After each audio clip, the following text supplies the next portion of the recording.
En los siguientes minutos hablaremos del concepto de pintura española. El concepto de pintura española es, además, un libro que ha escrito Javier Portús, conservador del Museo del Prado. Contamos con el honor de contar con su presencia en estos minutos. Lo primero, bienvenido al programa. Muchas gracias. También está con nosotros Alicia Cámara, catedrática de Historia del Arte de la UNED. Bienvenida. Gracias, Isabel. Hablamos del concepto de pintura española, no solamente del libro, sino del propio concepto, porque verdaderamente lo que estudia el libro es lo que significa históricamente esta definición. Si esta definición es una definición real o a veces es un invento, es una convención más bien. Pues, señor Portús, podríamos empezar por ahí, por definir este concepto de pintura española y si verdaderamente esta realidad o esta invención está ahí. Sí, bueno, es una construcción, está ahí desde el momento en que existe y desde el momento en que tiene ya más de 200 años de vida. Es una idea que tomó carta de naturaleza, sobre todo a finales del siglo XVIII, con el elogio de las bellas artes de Jovellanos. Jovellanos, cuando ingresa a la Academia de San Fernando, decide hacerlo con un discurso en el que estudia las más de 200 vidas de artistas que había recopilado Palomino, de artistas relacionados con España, y con ese material construye un relato histórico, un relato sobre la pintura o el desarrollo de la pintura realizada en el país. Construye una historia nacional, en parte porque trata de tener en cuenta al mayor número posible de artistas y al mayor número posible también de focos de actividad pictórica, y los une en un relato sin solución de continuidad. Un relato en gran parte biológico, con épocas de nacimiento, desarrollo, culminación y decadencia.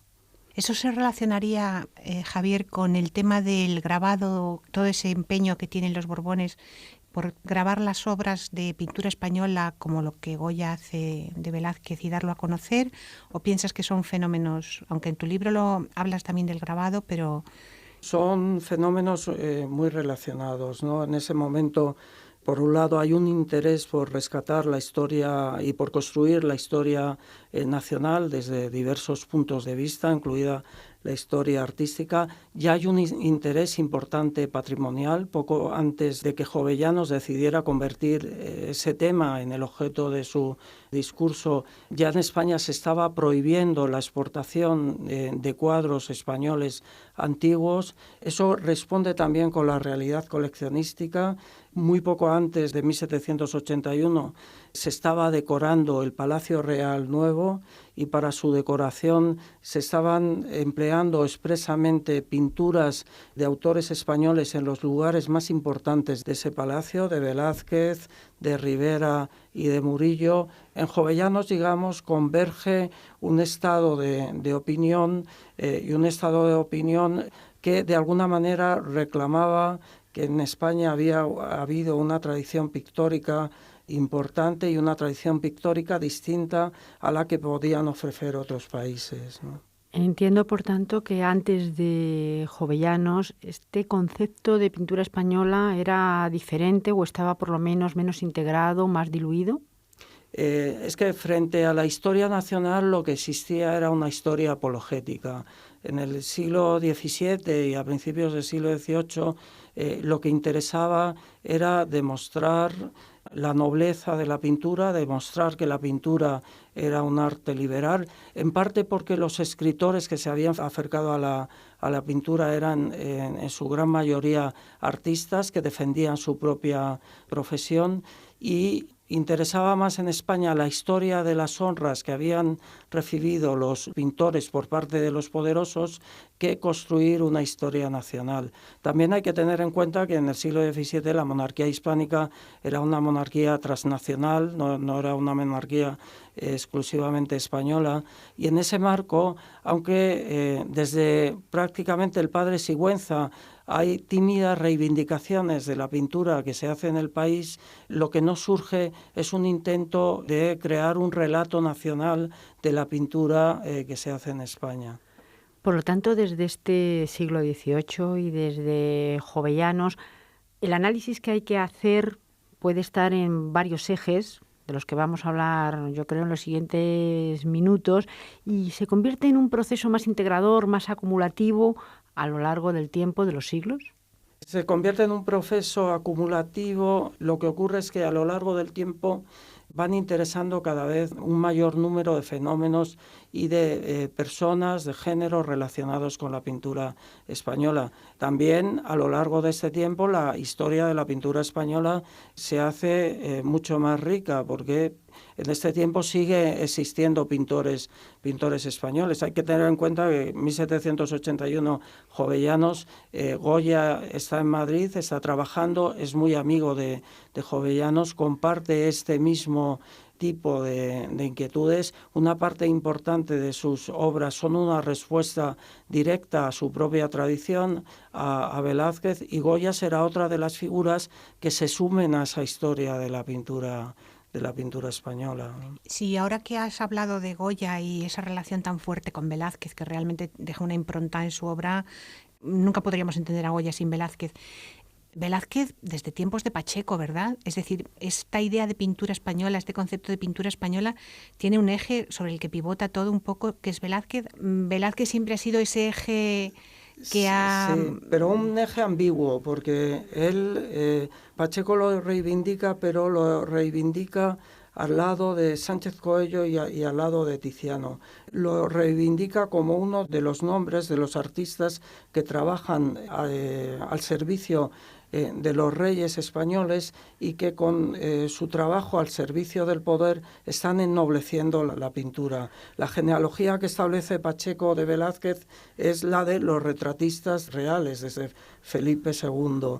Y Velázquez al mismo tiempo, él en sí mismo, es, por otro lado, el ejemplo de hasta qué punto un concepto como el de pintura española es un concepto reductor, porque si a él se pudiera haber preguntado de dónde procedes, habría señalado a un veneciano como Tiziano o como Tintoretto o a un flamenco como Rubens. Pero ya en vida, y más allá de Pacheco, sobre todo con Lázaro Díaz del Valle, ya en vida hay una tendencia a convertir a Velázquez en el punto de referencia fundamental de la pintura que se había hecho en el país, un proceso que luego culmina con Palomino, ¿no? En este sentido queda claro que no es tanto lo que pinta un español, en el caso de Velázquez sí, sino la pintura que se hace en España y sobre todo encargada por los poderosos o por la monarquía.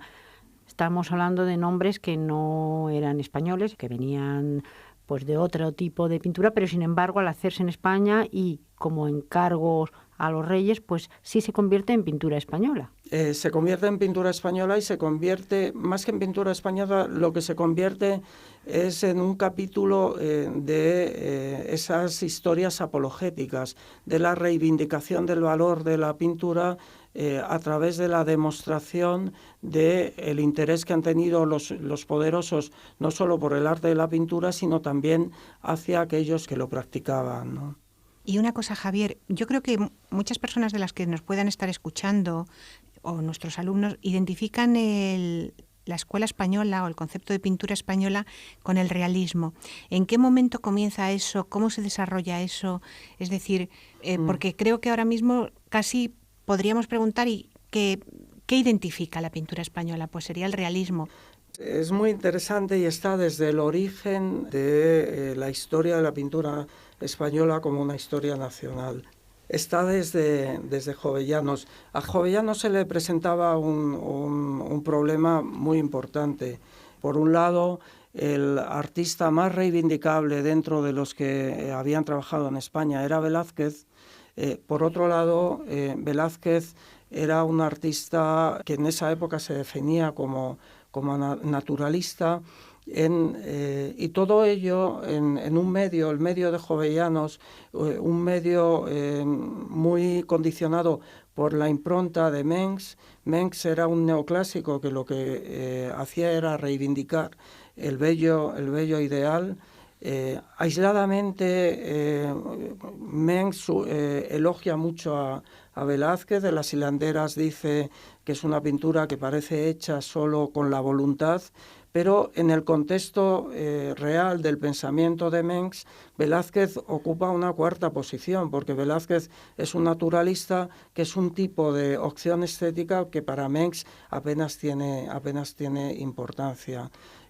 Jovellanos reivindica a Velázquez y contesta a Mengs enarbolando la bandera de la verdad y de la naturaleza, algo muy propio de Jovellanos, que al mismo tiempo que un neoclásico es también un prerromántico, también en esa reivindicación de la naturaleza, ¿no? Entonces, de manera muy inteligente, de manera muy valiente, Jovellanos reivindica a Velázquez a través de aquello que para Mengs había sido un pero. Y a partir de entonces, Velázquez, el naturalismo y pintura española aparecen como tres conceptos íntimamente unidos, ¿no? Y volviendo a los ejes que comentábamos al principio, estaría por un lado la historia y también la crítica artística, por otro lado también la labor del coleccionista, y un tercer eje sería los propios pintores. ¿Cómo podríamos analizar un poco estos tres ejes? Sí, son ejes que caminan paralelamente y al mismo tiempo interrelacionados, ¿no? Se hace historia no solo a través no solo de una manera textual, sino también a través de las prácticas coleccionistas, que no solo nos están mostrando qué es lo que se pensaba sobre la historia del arte en un determinado momento, sino que esas prácticas coleccionistas condicionan también la historia del arte posterior, ¿no? Y la historia del Museo del Prado, por ejemplo, es seguramente lo más ilustrativo a este respecto.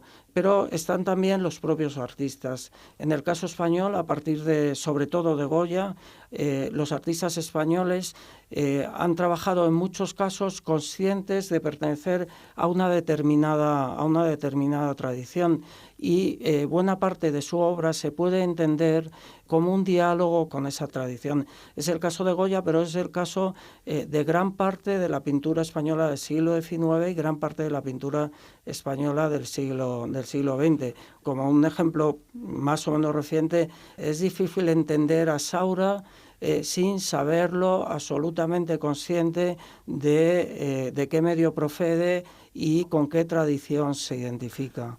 Siguiendo este hilo de la tradición y este salto un poco desde Jovellanos y desde su amistad con Goya, todo el siglo XIX y también el XX, pintores que podían ser impensables dentro de esta tradición española, como el propio Picasso. Un siglo XIX y XX muy complejo y que también la política creo que ha tenido mucho que ver con este concepto de lo español. Sí, muy complejo, y que lo que ocurre en el siglo XIX es que la pintura española salta sus propias fronteras, sobre todo aquella pintura española que había sido calificada como naturalista. El siglo XIX es el siglo de los realismos. Los movimientos más importantes, tanto literarios como pictóricos, son movimientos en los que existe una investigación primordial sobre la realidad, y en eso juega un papel importante la escuela española, porque no solo los artistas y críticos españoles, sino también artistas e historiadores del resto de Europa empiezan a acercarse a la pintura española, y no solo a acercarse, sino a reivindicar. El siglo del naturalismo reivindica la pintura española, la parte también que responde más a esa idea del naturalismo, y aprende de ella. De hecho, nunca ha estado tan viva la historia de la pintura española, o la pintura española fundamentalmente del siglo de oro y de Goya, como en el siglo XIX, cuando fue una escuela para algunos de los artistas más importantes. Antes has hecho un comentario con respecto al Museo del Prado, y claro, el museo va construyendo la historia de la pintura por cómo los espacios se organizan, es decir, el espacio es muy importante a la hora de percibir esa historia. En ese sentido, a lo largo del XIX e incluso en el XX o incluso en el XXI, ¿cómo ha ido evolucionando esa mirada de un museo, esa manera de mostrar la pintura española en el Museo del Prado desde tiempos de Goya. Sí, bueno, el Museo del Prado, cuando se abre en 1819, se abre con un número relativamente reducido de cuadros. En todos los casos son cuadros españoles. Era una manera de decir que ese museo no solo quería mostrar al resto de Europa las colecciones reales españolas, sino sobre todo quería dar visibilidad y reivindicar a la pintura española, hasta entonces muy poco conocida en el resto de Europa. Durante el resto del siglo XIX, la historia de la ocupación de espacios en el Museo del Prado lo que muestra es una especie de pulso entre la pintura italiana, que seguía siendo canónica desde el punto de vista del juicio de la mayoría, y la pintura española. Y se puede escribir la historia de esa ocupación de espacios a lo largo del XIX como una progresiva conquista de los espacios más importantes del museo por parte de la pintura española y a costa sobre todo de la pintura italiana. El proceso culmina en el último año del siglo, en 1899, cuando la sala basilical del museo, que hasta entonces había reunido una selección de obras maestras de todo tipo de artistas y de escuelas, aunque con un predominio de pintores italianos, esa sala de obras maestras se convierte en sala de Velázquez. Se pasa de la idea de sala de obras maestras a sala del que la historia del XIX había consagrado como el pintor maestro, ¿no?, que era Velázquez. Y al mismo tiempo la Galería Central, que durante mucho tiempo estuvo ocupada por pintura italiana, a partir de 1864 y después en bastantes polémicas, se compartió entre la pintura italiana y la pintura española. Es muy interesante, a partir de la, digamos, topografía simbólica del museo, ver hasta qué punto la institución iba haciendo cada vez más clara esa voluntad inicial de reivindicar la pintura española, que por otro lado era lo que gran parte de los viajeros extranjeros venían a buscar al Museo del Prado, ¿no? ¿Y cree que ha pasado o ha surgido algún tipo de transformación, sobre todo después del año 1975, en la percepción que desde fuera se tiene también de la pintura española, en el interés también, y en esta suma de pintores? Hablábamos de Picasso, nos ha nombrado también a Saura y otros pintores que son un poco de esta generación en el sentido del siglo XX y hasta siglo XXI, sobre todo para los que hemos vivido una transición. Hoy mismo Las señoritas de Aviñón ya es un cuadro que tiene más de 100 años de historia, hecho por un pintor que pertenece a la generación de nuestros abuelos o casi de nuestros bisabuelos, y esa generación se ha ido sumando a la historia de la pintura española sin dejar de pertenecer, por supuesto, a la historia de la pintura occidental, pero cada vez resulta más claro hasta qué punto Picasso, a lo largo de toda su carrera, se interesó y se acercó a la pintura española, ¿no? En sus primeros años interesadísimo por el Greco, aunque en un momento en el que su calificación nacional era una calificación ambigua, en el año 57 haciendo la serie de las Meninas, pero al mismo tiempo recurriendo a una serie de temas como los relacionados con la tauromaquia, temas que se vinculan muy directamente con el que era su país de origen, ¿no? Y esa tradición ocurre también en pintores de ahora mismo, no quiero decir de hoy mismo, pero sí ya mucho más modernos y posteriores a Picasso. ¿Se han sumado a esa tradición de concepto de pintura española?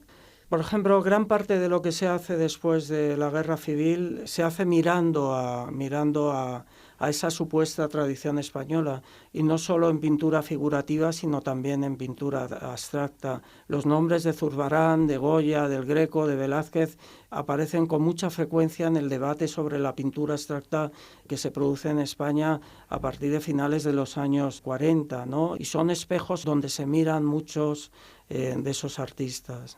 Sí, porque en un momento dado hasta se puede utilizar políticamente, ¿no? Se ha podido, en relación con la nación y con esa gloria pasada y esa reivindicación. ¿Es en ese sentido en el que lo estabas comentando, en la época de Franco? Sí. ¿O O cuando la época en la que Chueca para la arquitectura habla de los invariantes castizos de la arquitectura española.